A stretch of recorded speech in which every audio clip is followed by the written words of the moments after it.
Olá, alunos do curso de Licenciatura em Química EAD. Sejam muito bem-vindos a mais uma videoaula da disciplina de Química Aplicada. Na videoaula de hoje, nós falaremos sobre a fabricação de cloro e de soda cáustica. Isso porque o cloro, gás Cl2, e a soda cáustica, ou simplesmente soda, que é o hidróxido de sódio impuro, são produzidos exclusivamente por métodos eletrolíticos. Ou seja, 95% da produção mundial de cloro e, consequentemente, hidróxido de sódio são produzidos por meio de métodos eletrolíticos. Esses métodos empregam cloretos fundidos ou soluções aquosas de cloreto de metais alcalinos. Na eletrólise da solução salina, que também é conhecida como salmoura, o hidrogênio, o hidróxido de sódio ou o hidróxido de potássio são produzidos no cátodo e o cloro, Cl2, é produzido no ânodo. Nós temos então uma representação esquemática do processo eletrolítico de produção de cloro e hidróxido de sódio.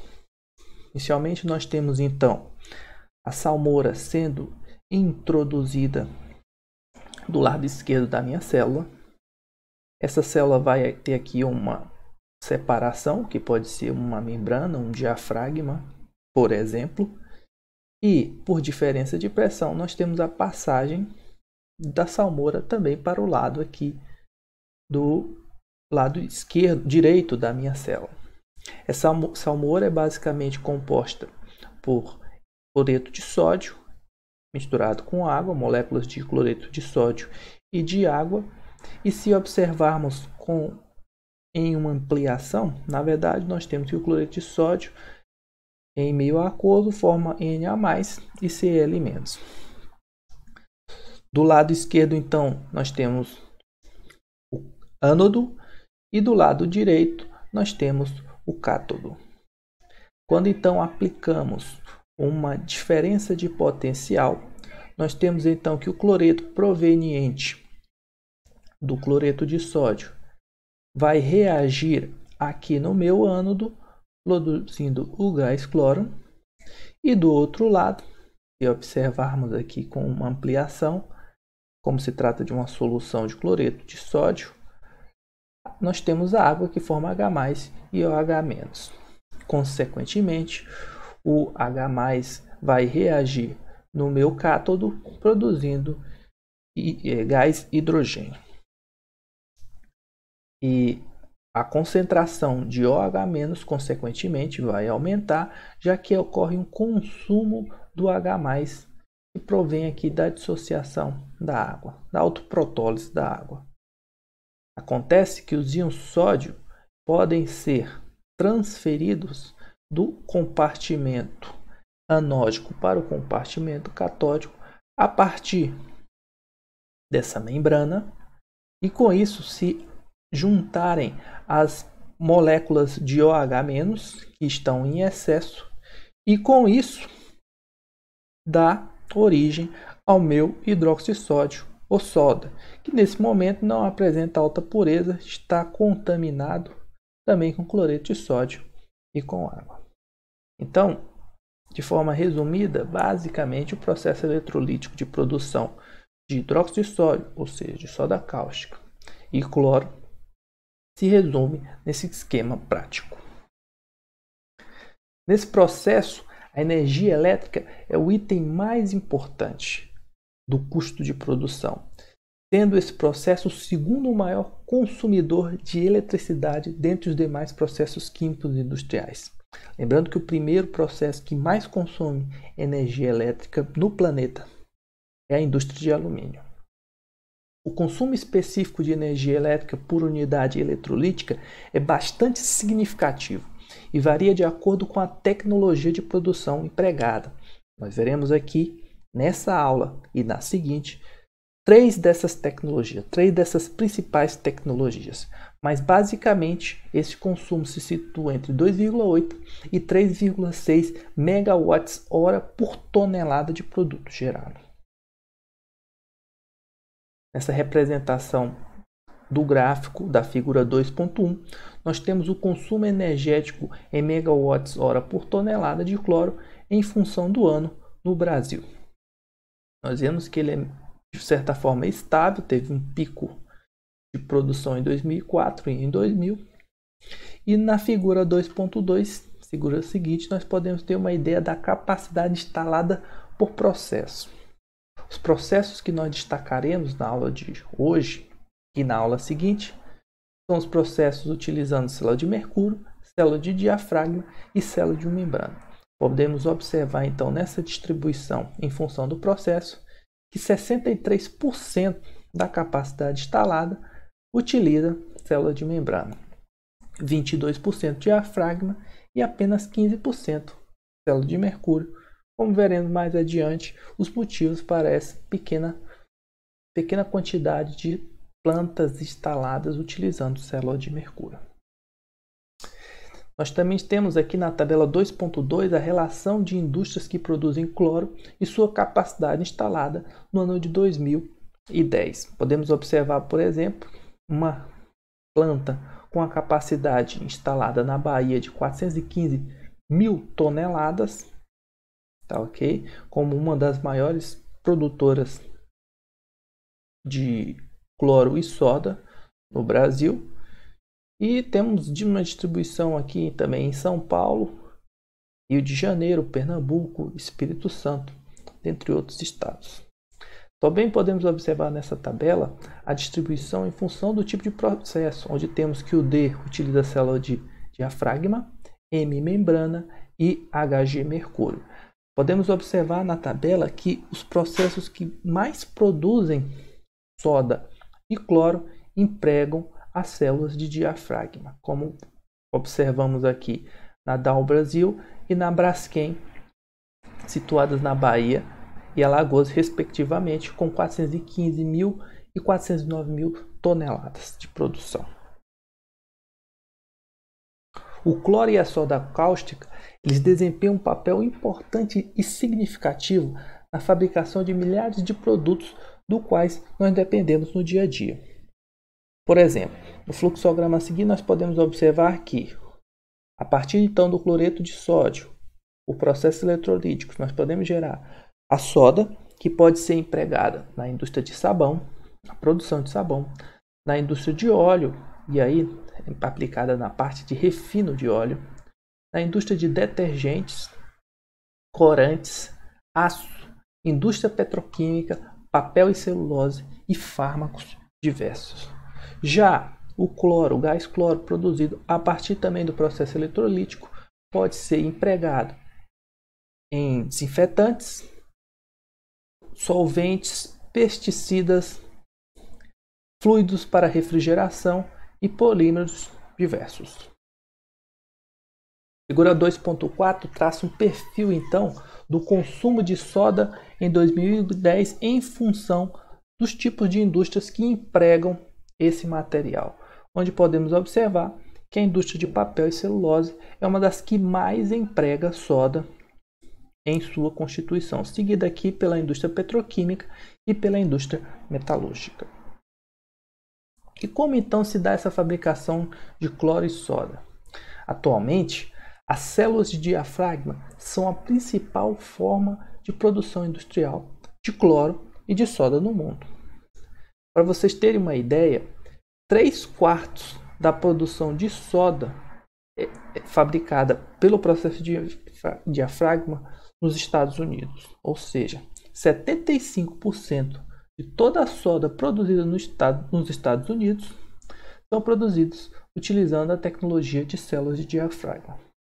Como vimos anteriormente, a produção de cloro e soda ela se inicia com a introdução da salmoura, que é a solução de cloreto de sódio ou cloreto de potássio, na região do ânodo, onde os íons cloretos são oxidados a cloro gasoso pela passagem de corrente entre o cátodo e o ânodo. Ou seja, no ânodo, que é o polo positivo, nós temos então os íons cloretos sendo oxidados a cloro gasoso, e essa oxidação, que é caracterizada por um aumento do NOx, libera 2 elétrons. No cátodo, ocorre a reação de redução do hidrogênio, formando então o gás hidrogênio e, consequentemente, o hidróxido de sódio, devido ao aumento da concentração de OH- e a difusão de Na+, do compartimento anódico para o compartimento catódico, que então reage com esse OH, produzindo o hidróxido de sódio. Portanto, no cátodo, que é o meu eletrodo negativo, nós temos então a água sendo reduzida com duas, ou seja, a partir da absorção de 2 elétrons, produzindo aí 2 OH- mais o gás hidrogênio. Somando então com a equação 2.1 que vimos anteriormente do cátodo, cancelando aqui os termos equivalentes, ou seja, 2 elétrons nos reagentes e 2 elétrons no produto, nós temos então que a reação global são 2 cloros mais 2 águas, produzindo então gás cloro, OH- e gás hidrogênio. De forma resumida, nós temos então o cloreto de sódio, que é de onde provém os meus cloretos, mais água, produzindo meia molécula de cloro, mais OH-, mais meia molécula de gás hidrogênio na equação 2.3'. E essa célula de diafragma? Como elas funcionam? Em uma operação de uma célula de diafragma típica, o cloreto de sódio ou de potássio, quase saturado e a aproximadamente 60 a 70 graus Celsius, é admitido no compartimento anódico e passa através de um diafragma para o compartimento catódico, onde se forma o álcali, que é o outro nome que nós damos para a soda, ou hidróxido de sódio, ou hidróxido de potássio. O escoamento é continuamente mantido através do diafragma e em direção ao cátodo, graças a uma diferença de pressão que existe entre os dois compartimentos. Nós temos aqui uma representação esquemática na figura 2.6 do fluxograma do processo de fabricação de soda e de cloro via célula de diafragma. Basicamente, nós temos então uma unidade de tratamento da salmoura, que recebe a minha salmoura para ser purificada, depositada e aquecida para em seguida ser enviada para a célula eletrolítica, na etapa 2, onde ocorre propriamente a eletrólise desse material, passando em seguida para a unidade de evaporação, já que nós temos a geração de um hidróxido diluído, nós temos a concentração desse hidróxido de sódio nessa etapa 3. Em seguida, nós vamos para o sistema de purificação da soda cáustica para termos uma soda ainda mais pura e com menos resíduos.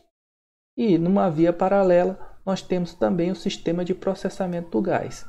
Nessa via anterior, nós temos a purificação da soda, mas numa via anterior, que sai aqui da minha célula de eletrólise, nós temos o sistema de processamento do gás, já que o processo produz tanto o hidróxido de sódio quanto o gás cloro. Nós veremos em detalhes todo esse fluxograma, todas as etapas que compõem esse fluxograma a partir de agora. Na etapa de purificação da salmoura, os íons cálcio, ferro e magnésio são eliminados pela adição de carbonato de sódio e hidróxido de sódio à solução. Isso ocorre devido à precipitação desses sais, do cálcio, do ferro e do magnésio, devido à adição dessas substâncias. Esse procedimento é útil, pois diminui o entupimento do diafragma, evitando a elevação da tensão da célula. Além disso, a adição de hidróxido favorece a obtenção de uma soda cáustica ainda mais pura.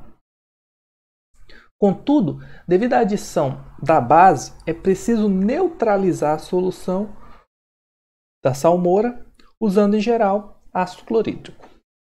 A salmoura é então transferida para as células eletrolíticas, etapa 2, para que possa ocorrer a eletrólise. Cada célula eletrolítica usa de 3 a 4,5 volts.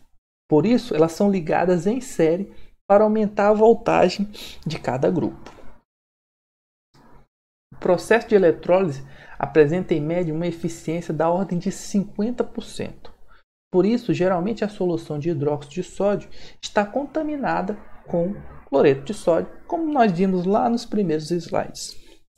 A solução de hidróxido de sódio, com concentração de entre 10% e 12%, é então concentrada em um sistema de evaporação em estágios múltiplos, etapa 3 do nosso fluxograma completo lá.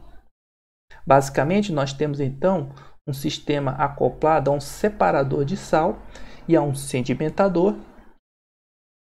E após isso, após sair então do sedimentador, ele passa o sal.